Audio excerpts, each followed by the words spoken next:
I shouldn't be telling you this. Honestly, I debated for days, maybe weeks, whether to even record this. There are some things you stumble across that you can't unsee, can't unlearn, can't ever really escape. And if you're watching this, it's already too late for you, too. You clicked anyway. Some mysteries are better left unsolved. But here you are, drawn in by the same curiosity that nearly ruined me. It started as just another night, the kind where the world feels small and safe, and the only thing you're hunting for is a distraction. I was scrolling through old archives, half bored, half hoping for something interesting. You know the feeling when the glow of your screen is the only light in the room, and the silence is so thick you can hear your own heartbeat. I was looking for stories, urban legends, the kind of thing I usually share here. But what I found wasn't a story. It was a file, a single, unmarked folder buried deep in a directory that shouldn't have existed. No name, no date, just a string of numbers and a warning. Do not open. Of course, I opened it. You would have, too. That's how these things work, right? The forbidden fruit, the locked door, the itch you can't help but scratch. Inside were documents, photos, audio clips, evidence, I guess you'd call it. But evidence of what? I still can't say for sure. All I know is, the deeper I dug, the colder the room became, as if something was watching me from the shadows just beyond the screen. I know how this sounds. Paranoid, melodramatic, but I swear the air changed. My hands shook. I almost closed the folder and walked away, but something, curiosity, obsession, maybe something darker, kept me going. And now, I can't keep it to myself. You deserve to know what I found, even if it means you'll never sleep quite the same again. Let me take you back to where it all began. Locals say the town isn't on any map. Not a real one, anyway. If you search for it online, you'll find nothing but dead links and blurry satellite images, as if the world itself is trying to erase it. But it's there, tucked between dense forests and winding back roads. A place you only find if you're lost or if it wants you to find it.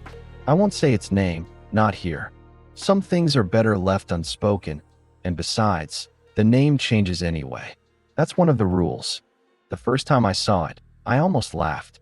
It looked like something out of a postcard. Neat rows of houses with white picket fences, flower boxes overflowing with petunias, a main street lined with old brick shops, and a single ancient oak tree at the center of the square. The air smelled like fresh bread and cut grass. Children rode their bikes in lazy circles, and old men played chess on the benches, their laughter echoing in the afternoon sun. It was the kind of place you'd expect to see in a painting or maybe a dream. But dreams have a way of turning sour, don't they? The longer I stayed, the more I noticed the cracks beneath the surface. The way the townspeople would pause mid-conversation if you asked about the past. The faded, missing posters tacked to the notice board, their edges curling with age, faces blurred by rain and time. The church bells that rang at odd hours, sometimes in the dead of night, sometimes when the sky was clear and empty. And always, the feeling that I was being watched not by people, but by the town itself. They warned me not to ask questions. The woman at the bakery smiled too wide when I asked about the old mill. The sheriff, a man with eyes like polished stone, told me to enjoy the scenery and keep to the main roads. Even the children seemed rehearsed, their laughter a little too perfect, their games a little too quiet. There were rules here, unspoken but ironclad. Don't go out after dark. Don't wander into the woods. Don't talk about the ones who left. And yet, there were reminders everywhere. A house with its windows boarded up, as if the darkness inside was trying to escape. A diner that never seemed to open, but always had a fresh pot of coffee brewing.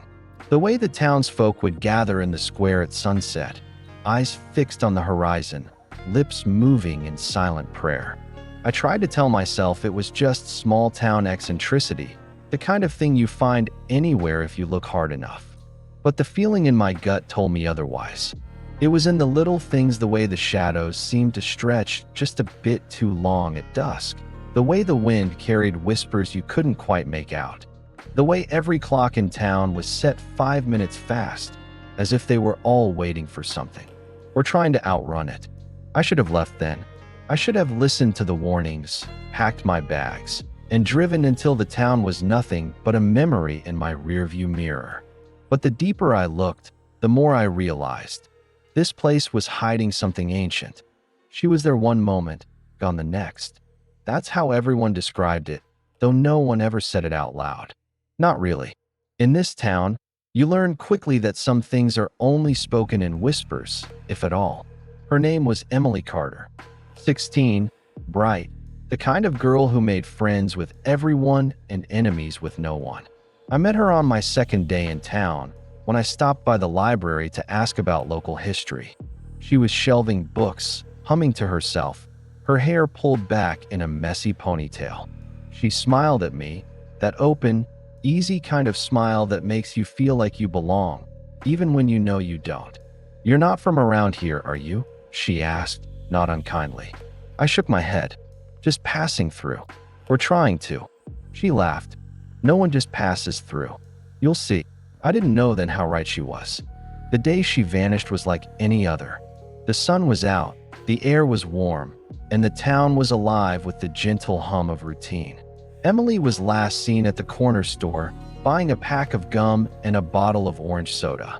The cashier, Mrs. Hargrove, told me later that Emily had seemed distracted, glancing over her shoulder as if she expected someone to be there. She looked scared, Mrs. Hargrove whispered, her hands trembling as she rang up my coffee. But she smiled like always. She always smiled.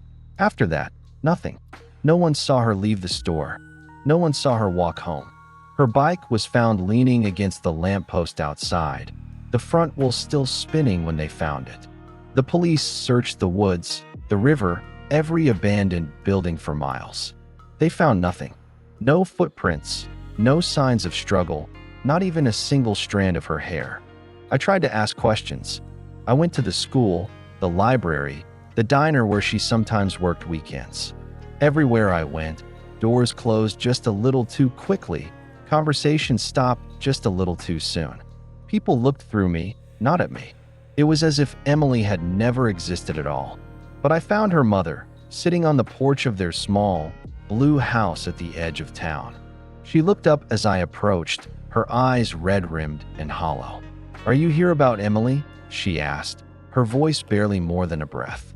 I nodded, unsure what to say. "She was a good girl," her mother said, staring out at the empty street. "She never caused trouble. She just disappeared, like the others." I sat with her for a while, listening to the silence. She told me about Emily's laugh, the way she loved thunderstorms, how she always left the porch light on for her father, even though he'd been gone for years. She showed me Emily's room, untouched, the bed still made, a half-finished book on the nightstand. She was afraid, her mother whispered, tracing the spine of the book with trembling fingers. She said there were rules. She said if she broke them, something would come for her. I thought she was just being dramatic. Teenagers, you know. I wanted to comfort her, to tell her that everything would be okay, but the words caught in my throat. Because I knew, deep down, that nothing would ever be okay again. No one talks about what happened to Emily, not out loud. But her absence hangs over the town like a storm cloud, heavy and unspoken. People move a little faster, lock their doors a little earlier, avoid the places she used to go. Life goes on, but it's quieter now, emptier. But that was only the beginning.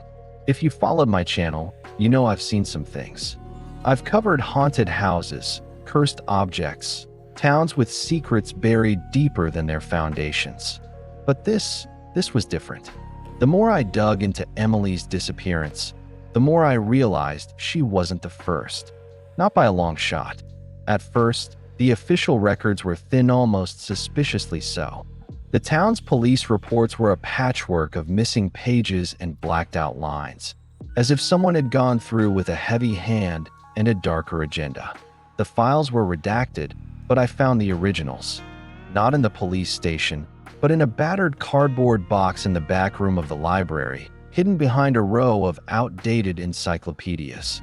Someone wanted these stories forgotten, but they'd underestimated the town's old ghosts in my curiosity. The earliest case I found was from 1973. A boy named Daniel Price, age 9. He vanished on his way home from school, his lunchbox found in a ditch, still packed. The official explanation? Ran away. But the notes in the margin told a different story. No evidence of travel. No sightings. Mother reports nightmares. Claims Daniel spoke of the man in the trees. The handwriting was shaky, as if the writer was afraid the words themselves might summon something. Then there was Linda Mayfield, 1986. 17, star athlete, prom queen. She disappeared during the annual Harvest Festival. The town's newsletter called it a tragic accident, but the festival was never held again. I found a photo of her, smiling in a crown of autumn leaves, and on the back, someone had scrawled, "She danced too close to the edge." The cases kept coming, each more bizarre than the last. A father and son, gone without a trace during a fishing trip. A teacher who locked herself in her classroom and was never seen again. A family whose house was found empty, dinner still warm on the table. Every clock in the house stopped at 3:17 a.m. The explanations were always the same. No foul play suspected. No evidence of abduction. Case closed. But the reality was far from closed. I started to see patterns, dates that lined up with strange town traditions, disappearances that always happened at the change of seasons, or on nights when the church bells rang at the wrong hour. I cross-referenced the names with old yearbooks, town records, even the faded graffiti on the back of the school gym. Some names had been erased, others crossed out, as if the town itself was trying to forget. I posted about it on my channel, half expecting the usual trolls and skeptics. But the comments were different this time. People who'd grown up in towns like this, who remembered a friend who vanished, a neighbor who was never quite right after a certain night. One user sent me a message, "Check the river. That's where they always end up." Another wrote, "Don't trust the sheriff. He knows more than he says." The more I uncovered, the more the official story unraveled. The town's history was a patchwork of missing people, unexplained events, and rituals no one wanted to talk about. The reality was a living nightmare, stitched together by silence and fear. And then I found the witness. I found her in the back booth of the diner, the one with the flickering light and the view of the empty street. She was older than I expected, but her eyes were sharp, darting to the door every time it creaked.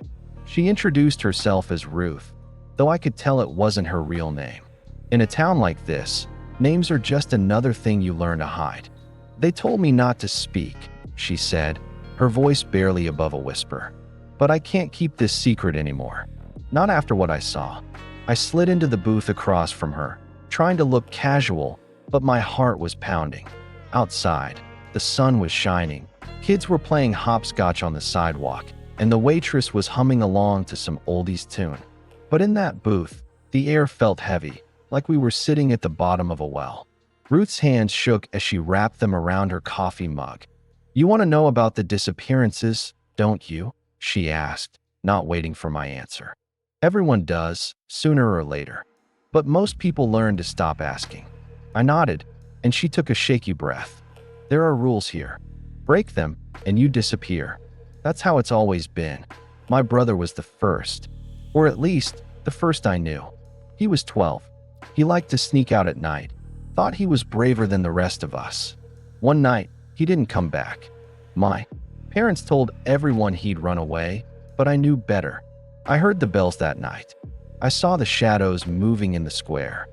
She paused, staring into her coffee as if she could find answers in the swirling cream. "After that, I followed the rules. Everyone does. You don't go out after dark. You don't talk about the missing. You don't ask about the woods. And you never, ever answer the door if you hear knocking after midnight." I asked her what happened if you broke the rules. She looked up, her eyes haunted. "You just vanish. Sometimes it's quick. Sometimes it's slow." My neighbor, Mrs. Ellis, she started forgetting things. First her keys, then her own name. One day, she just wandered off. No one stopped her. No one even looked for her. It's like the town erases you, piece by piece, until there's nothing left. Her voice dropped even lower. But sometimes it's not so clean. Sometimes people come back. Changed. My friend Sarah disappeared for 3 days. When she came back, she wouldn't speak. She just stared at the wall, rocking back and forth. Her parents moved away in the middle of the night. No one ever saw her again. I tried to press her for details, but she shook her head. You don't understand. It's not just people.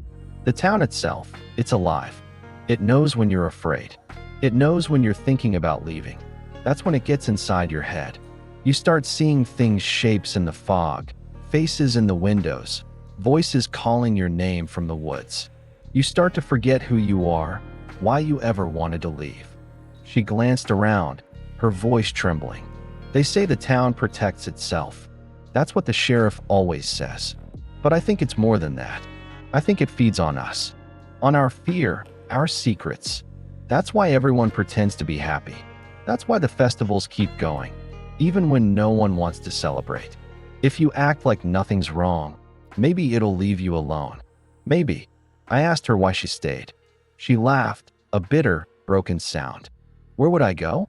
The people who try to leave, they don't get far. The roads twist back on themselves. The forest swallows you up. I tried once. I drove for hours, but I always ended up back at the diner. Always. She reached across the table, her grip icy. You need to leave. Tonight. Before it notices you. Before you start to forget. I wanted to believe she was just traumatized, that it was all in her head. But the way she looked at me like she was already mourning made my skin crawl. What they said next changed everything I thought I knew. I found something I was never meant to see.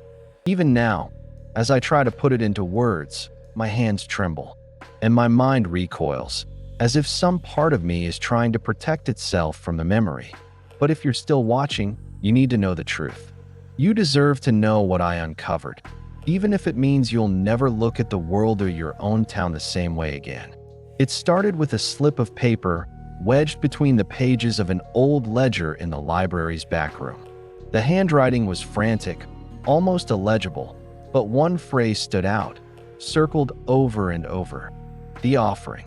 At first, I thought it was just another piece of local folklore, the kind of thing small towns invent to scare their kids.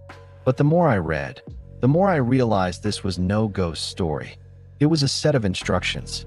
The ledger itself was a record of town meetings, going back decades. Most of it was mundane budgets, repairs, the occasional dispute over property lines. But every so often, there was a gap. Whole months missing, pages torn out. And then, always, a new entry. Balance restored. The offering accepted. No details, no names, just those words, repeated like a mantra. I tried to rationalize it. Maybe it was a code for something else, a financial transaction, a land deal, some old-fashioned superstition. But the evidence kept piling up. In the town archives, I found faded photographs of gatherings in the square, always at night, always with the same faces standing at the edge of the crowd, their eyes fixed on something just out of frame. In one photo, a line of children stood hand in hand, their expressions blank, as if they were sleepwalking. In another, a group of adults knelt in a circle, heads bowed, candles flickering in the darkness. I started to notice the symbols, too, carved into the old oak tree at the center of town, etched into the stone steps of the church, even scratched into the wood of the diner's counter. A circle with 3 lines radiating outward, like a sun with broken rays. I asked Ruth about it, but she just shook her head, her lips pressed tight. Don't look at it, she whispered. Don't think about it. That's how it finds you.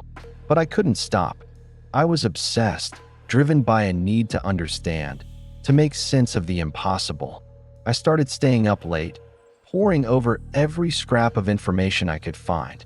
I listened to old audio tapes from town meetings, the voices distorted and crackling with static.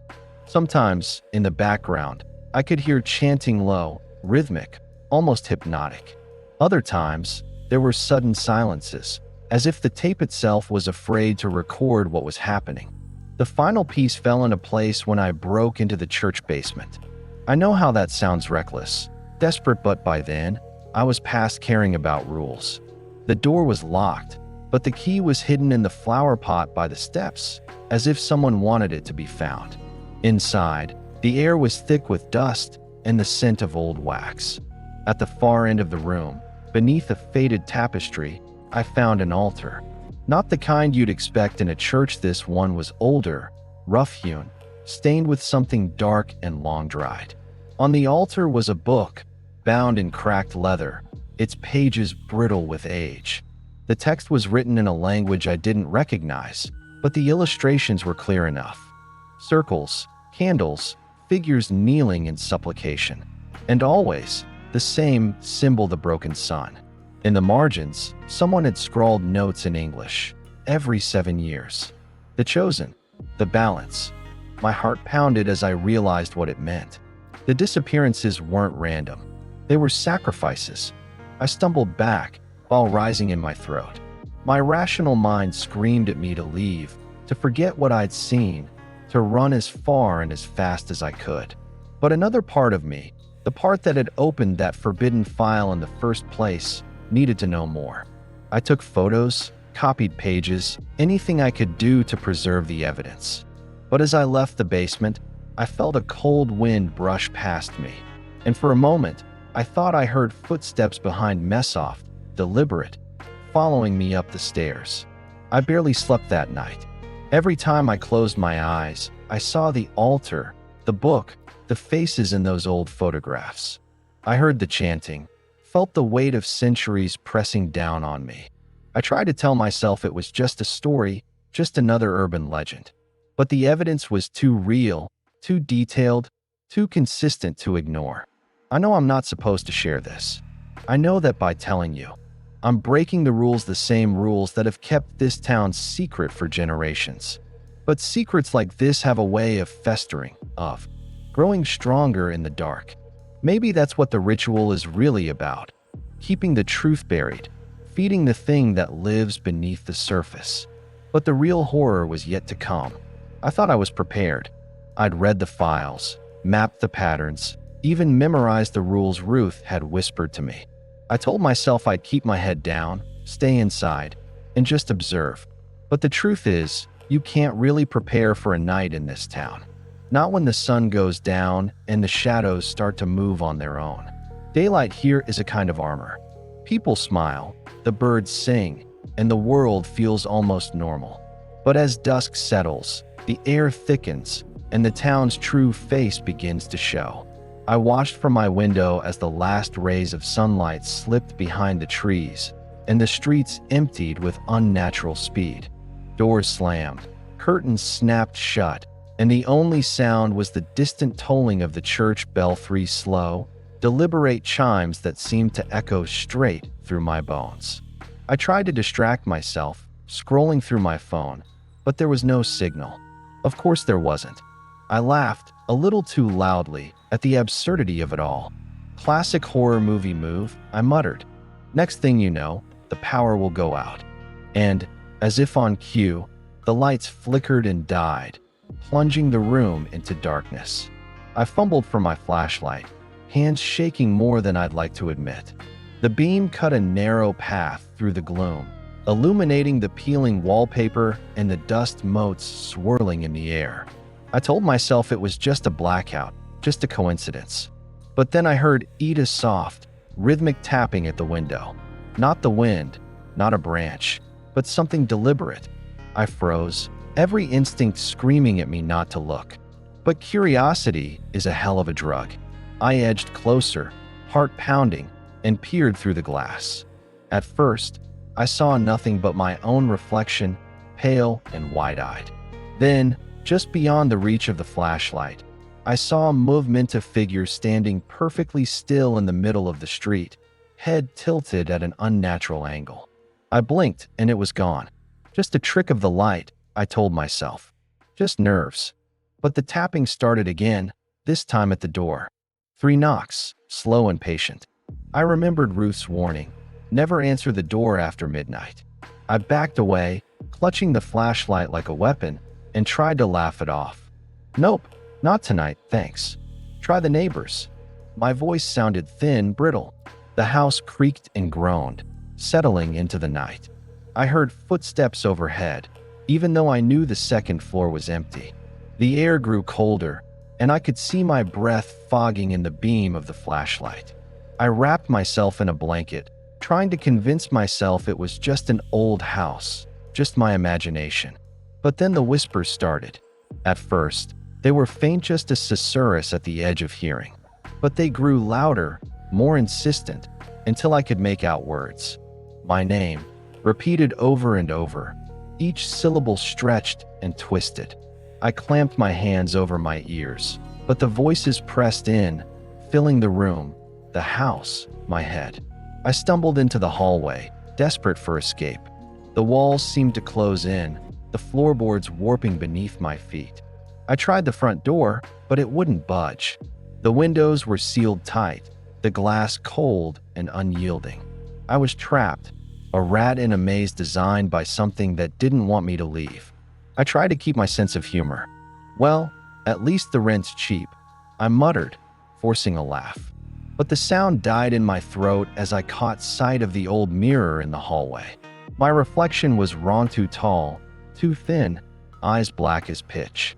It smiled at me, a slow, deliberate grin that had nothing to do with my own lips.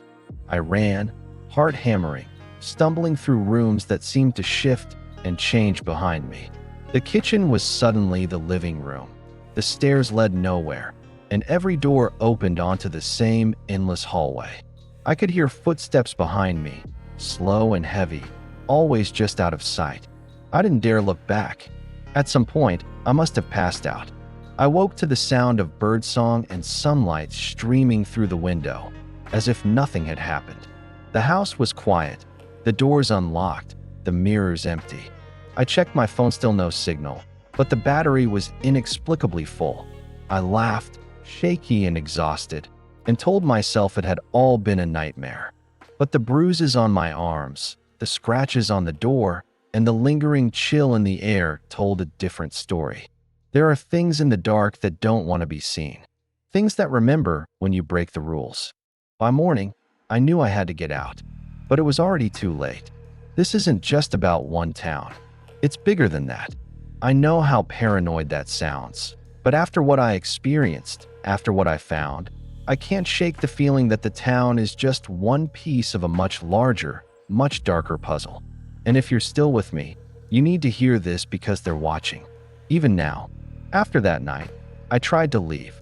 I packed my things, started the car, and drove until the gas gauge was nearly empty.